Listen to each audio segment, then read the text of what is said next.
Pam and Dave Pingree and their children have owned and operated the Quartz Creek Lodge in the northeast arm of Uganik since 1998. But Pam and Dave's time in Uganik stretches further back than that, to a time in which Kodiak fishermen banded together to turn local canneries into co-ops. Around the same time, Larsen Bay and Zacher Bay canneries were fishermen-owned as well. But Pam got a first-hand look at the Uganik Cannery co-op operation. I think 80 or 81 when the local fishermen formed their co-op, Kodiak Alaskan Seafoods Incorporated, KASI. And Hilda Olson offered me the job in the office out here.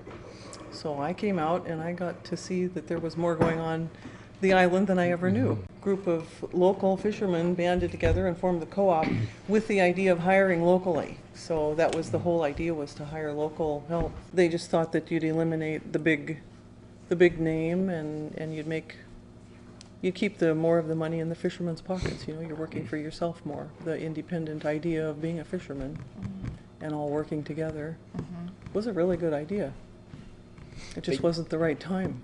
It was busy. You know, the cans they brought in, the cans were flattened and they had to be reformed. So you go through this very noisy machine to pop them open, and had to have the bottoms put on and then the lids and all the fish and it was like a whole city. Unfortunately, KASI, frequently called Cassie, only lasted a couple of years. 2 years. I'm pretty sure it was just 2 years. Yeah, because right at that time, there was a big botulism scare, and you could hardly give salmon away.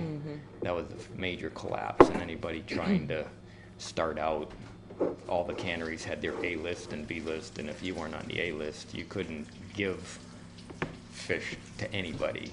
It was a tough time to be in the business. Piled on top of the botulism outbreak, which seriously damaged the marketing of canned seafood around the world, the next year there was also a failure in the salmon run. Although it was the end of the co-op in Uganik, it was just the beginning of the Pingree's experiences out there. So they needed a watchman, so we got to come and spend our first 2 years of marriage as watchmen out here. It was really fun. Very quiet, though, after having worked there and had to be this little bustling metropolis and have it be so quiet. The Pingrees moved to Chiniak and started having children, but they always desired to return to live year-round on the west side. But they weren't sure how their children would feel about it. We had just got done building a house for the Fields down and spent a whole year down in Uyak building down there. And our kids loved it. That's what was a drawback for us. We didn't know if our kids would love being out in the middle of nowhere, and they loved it. So we flew over this piece of property the 10th of December in '98, and the sun was shining on it, and we said, okay, that's it. Now it is. None of our kids wanted to go back to town. They were having so much fun down there, so we said, it's time. So now, years later, the Pingree family remains in Uganik, not too far from the cannery that brought Pam here years ago. And you have to be a Mr. Fix-It to live out here. It isn't easy. We have guests that come here and think, oh, wow, I could do that. And they have no idea what David has done to make this all happen and what it requires on a daily basis, you know. You are your own garbage man and your own electrician and your own plumber and your own everything. It's a lot of work, but it's real rewarding. It's very rewarding.